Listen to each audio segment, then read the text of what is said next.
आपने पूछा था बेटा कि हमको इलेक्ट्रिक फील्ड का कंसेप्ट देने की जरूरत क्या पड़ी, और ब्रीफली आप में से एक ने क्वेश्चन पूछा था पिछली बार, what is the difference between electric field and magnetic field. देखो बेटा, पहले इलेक्ट्रिसिटी और मैग्नेटिज्म को सेपरेट ब्रांचेस माना जाता था even for centuries.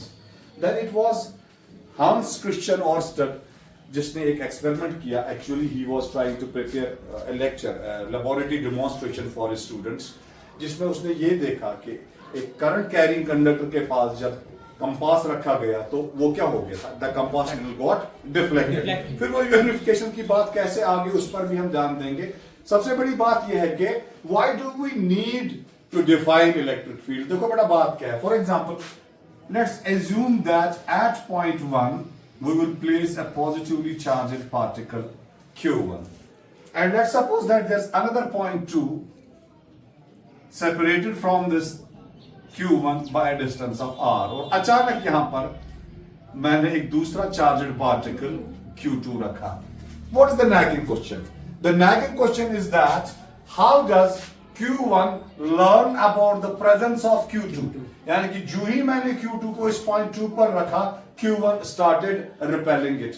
How does q1 learn about the presence of q2?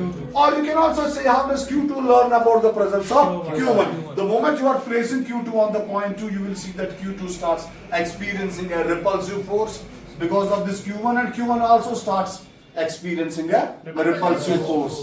इससे इसको ये जो हमको लग रहा है ना जैसे दूर से ही एक्शन हो रही है, that's why it was called as action at a distance. Action at a distance.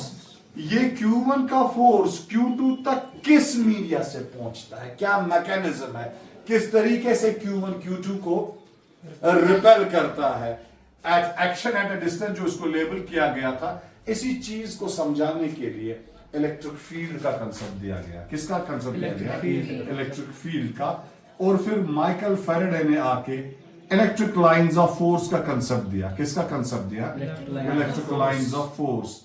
Electric lines of force जो हम आगे डिस्कस करेंगे, इससे एक्चुअली आप जैसे विजुअलाइज कर पाओगे, आप अपने दिमाग में, अपने ब्रेन में एक पिक्चर सी डेवलप करोगे। How does positive and positive repel, how does positive and negative attract, by using the concept of lines, electric lines of force. जो उसने एज्यूम किया पॉजिटिव सोर्स है, नेगेटिव सिंक है, पॉजिटिव से lines of force निकलती है और negative में कन्वर्ज होती है। कुछ प्रॉपर्टीज उसने उसकी थी, उस पर हम बाद में बात करेंगे। लेकिन फिलहाल आप ये पिक्चर देखिए, दो positive charges Q1 and Q2, अगर इनके इलेक्ट्रिक लाइंस ऑफ फोर्स की एक पिक्चर बनाएंगे तो वो पिक्चर इस टाइप की बनेगी। क्या लगता है बेटा आपको इस पिक्चर देखकर? सीधा क्लियरली इस पिक्चर को देखकर लगता है जैसे ये दो चार्जड पार्टिकल्स आपस में रिपेल करते हैं, they start pushing each other away. ठीक है बेटा, तो इलेक्ट्रिक फील्ड और इलेक्ट्रिक लाइंस ऑफ फोर्स जो बाद में फैराडे का कंसेप्ट है। एक अमेजिंग बात बताऊं मैं आपको माइकल फैराडे के बारे में। अगर आप उसकी लेबोरेटरी नोटबुक देखोगे, उसने बहुत काम किया इलेक्ट्रोमैग्नेटिज्म पर, but he never used a single mathematical equation. एक मैथमेटिकल इक्वेशन तक आप नहीं देखोगे उसके काम में, मतलब that shows how genius he was. तो दूसरी बात ये है कि इलेक्ट्रिक फील्ड, अब इलेक्ट्रिक फील्ड जो है बेटा ये एक एब्स्ट्रैक्ट कांसेप्ट है। It's a measurable quantity, it's a vector field, ये मेजर किया जाता है। And secondly electric field is a real quantity. Electric field is a real quantity, it's an abstract quantity, it's a real physical quantity.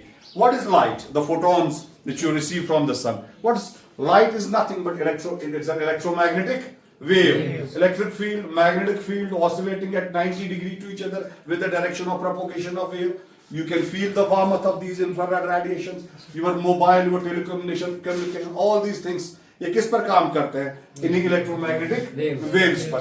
तो electric field का concept ही actually दिया गया किस लिए? ताकि हमको पता चले Q1 का फोर्स Q2 तक कैसे पहुंच जाता है। तो क्या कहा गया? जैसे डायसन कहता है कि we can not simply define electric field. Electric field हम स्टेट कर सकते हैं। इलेक्ट्रिक फील्ड क्या है? अपने इर्द गिर्द के स्पेस को एक स्ट्रेसफुल स्पेस बनाता है।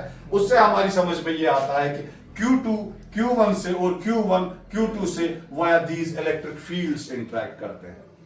तो अभी एक्शन एट अ डिस्टेंस नहीं हुई। अब कॉज ऑफ फोर्स क्या है? Electric field interactions. अब चार्ज की एक प्रॉपर्टी है, Charge at rest produces electric field. Charge at rest produces Electric field. But when the charged particle is in motion, it produces magnetic field also. It produces Magnetic field. लेकिन अब magnetic field और electric field में एक difference है. जब आप कहोगे magnetic field is observer dependent field, magnetic field is Observer sometimes we call it pseudo field. अब मैं आपको समझाता हूं कैसे. Imagine an electron is moving in this direction and observer number 1 is here. Observer number is at rest with respect to this moving electron. तो electron ये है, ये मूव कर रहा है. So electron is in motion. हमने कहा कि charged particle की एक प्रॉपर्टी है, when the charged particle is in motion it produces two fields, electric field as well as, magnetic field. and this is the direction of its motion, so this is the velocity vector. समझ में मेरा बात आ गई? Yes, sir. Imagine one more thing. एक और observer, मान लीजिए हम उसको O2 कहेंगे. If this is observer number 1 O1, this observer number 2 O2. O2 is moving with the same velocity in the direction of electron. That's why I call with the same velocity. अब इस observer O2 के नजदीक electron किस में होगा? Rest में. Electron भी आगे चलता, ऑब्जर्वर भी उसी डायरेक्शन में उसी के साथ साथ चलता है. तो ऑब्जर्वर के नजदीक इलेक्ट्रॉन क्या है? Rest में. तो ऑब्जर्वर जब इलेक्ट्रॉन को देखेगा, ये इसका कौन सा फील्ड देखेगा? Moving charged particles have two fields. एक तो इलेक्ट्रिक फील्ड होगा चाहे रेस्ट में हो या मोशन में. लेकिन when the electron is motion, इसका एक और फील्ड डेवलप होता है, इलेक्ट्रिक फील्ड और एक. Magnetic field. लेकिन ये ऑब्जर्वर इसके साथ ही मूव कर रहा है with the same speed in the same direction. तो इस ऑब्जर्वर के नजदीक इलेक्ट्रॉन क्या होगा बेटा? रेस्ट में. तो ये ऑब्जर्वर इलेक्ट्रॉन का कौन सा फील्ड देखेगा? खाली इलेक्ट्रिक फील्ड देखेगा. खाली इलेक्ट्रिक फील्ड. उसके नजदीक मैग्नेटिक फील्ड एग्जिस्ट ही नहीं करेगा. क्यों? क्योंकि इस ऑब्जर्वर के नजदीक इलेक्ट्रॉन रेस्ट में है, न कि मोशन में. लेकिन ये ऑब्जर्वर इलेक्ट्रॉन के दोनों फील्ड्स ऑब्जर्व करेगा, electric field as well as magnetic field. ये एक बड़ी डिफरेंस है इलेक्ट्रिक फील्ड और Magnetic field. बाद में हम जब इसको थोड़ा सा कनेक्ट करने की कोशिश करेंगे, अगर थोड़ा डीपर जाएंगे with special theory of relativity जो आइंस्टाइन का कंसेप्ट है, वहां इसका हम इलेक्ट्रोडायनेमिकल शेड एक और देखेंगे. यहां तक अभी काफी है. इलेक्ट्रिक फील्ड और मैग्नेटिक फील्ड में ये एक बेसिक डिफरेंस है. Thank you very much.